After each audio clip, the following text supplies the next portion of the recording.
Hello, welcome to our MCQ practice session for IIT JAM 2022. This is the MCQ practice session 2 for molecular biology. Link for the session 1 is provided in the description and the I button. If you don't know what to do in the last minute for IIT JAM 2022, this video is for you. Let me tell you that a proper balance between revising concepts and practicing MCQ is crucial in this time point. And my playlist would really help you with that. So check the I button for the detailed playlists.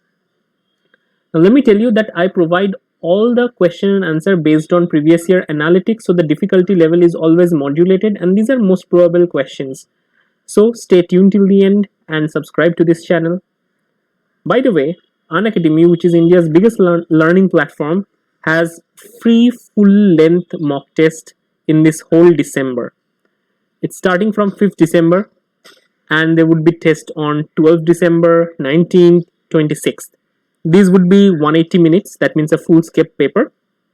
And anyway, the timing for biotechnology is 9 a.m. You can use the link in the description for register. And you can register for free using my code AP10. You can also use the same code for getting a 10% discount in a plus course. So hurry up, register right now and kind of get a sense, you would get a sense that what is your preparation status right now. Okay, let's move on to the question answer session. Question 1 says, which of the following feature of transcription is similar to replication? No primer is required for polymerization. Polymerization does not have proofreading activity. Newly synthesized strand starts falling off the template before the complete RNA is synthesized. RNA synthesis required DNA topoisomerase action, and the correct answer here would be option 4. Question number 2 says, if a segment of mRNA molecule has the following sequence, which of the following could have been the coding strand sequence? So this type of question, or this pro forma of question, is very common for many MSc level entrance examination. The correct answer here would be option 2. So in short, the answer is the same sequence as the mRNA, just it would be replaced by thymine instead of uracil. So you need to know the concepts behind coding and non-coding strands, sense, antisense strands, because these can be confusing at some times. Which of the following statements about E. coli RNA polymerase is false? The holoenzyme includes sigma factor. The enzyme can function without a primer. It requires magnesium 2+ activity. It requires zinc activity. So it doesn't require zinc activity as much, but magnesium 2+ activity is crucial for the polymerization.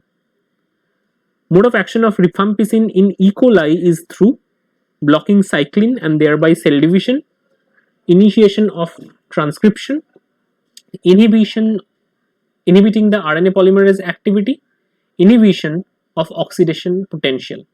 So this kind of question is very important, especially two antibiotics, rifampicin and alpha-amanitin. In this case, the correct answer would be blocking the RNA polymerase activity. Match column A with column B. Here the answers, so the one column summarize all the different type of RNA and other column summarize the function of these RNAs. You have snRNA, hnRNA, miRNA, lcRNA on the left side, and right hand side provides its function.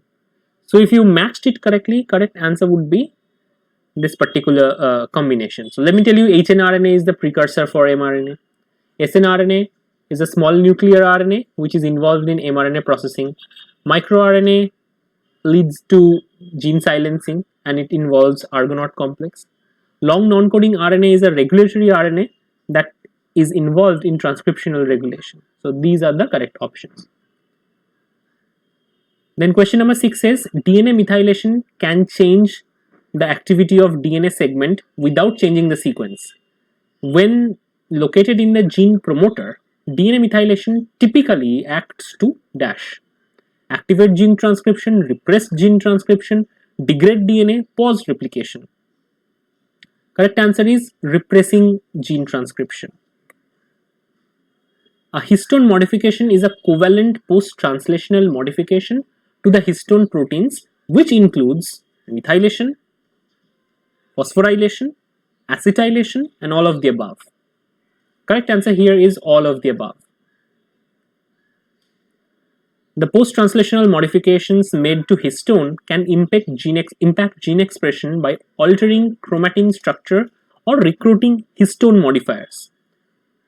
Given are the examples of some modifications: methylation, phosphorylation, acetylation, ubiquitinylation, sumoylation, polyadenylation. Which of them is or are not found in histones? Correct answer is polyadenylation. Polyadenylation is generally true for mRNA, not for histone. Question number 9. The correct option regarding the lac operon in E. coli from the following is: lac operon is switched on when lactose is absent. Lac operon binds to the lac enhancer. Beta galactosidase is the only enzyme produced in large quantities when lac operon is turned on. Lac operon messenger RNA is polycistronic mRNA. The correct answer here would be option D. Lac operon is a very important concept for IIT JAM, so definitely focus on lac operon. Tetracyclines inhibit protein synthesis through reversible binding of bacterial dash, which prevent incoming dash and thus interfere with translation.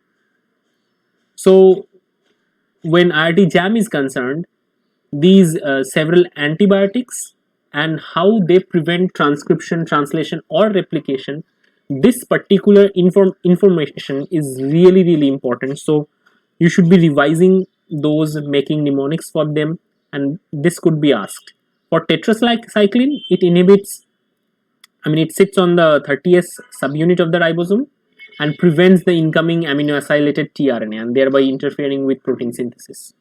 So I hope this session was useful. If you like this video, give it a quick thumbs up. Don't forget to like, share and subscribe. Do let me know your suggestions in the comment. You can also follow me on social media. All the media links are provided in the description. And see you in next video.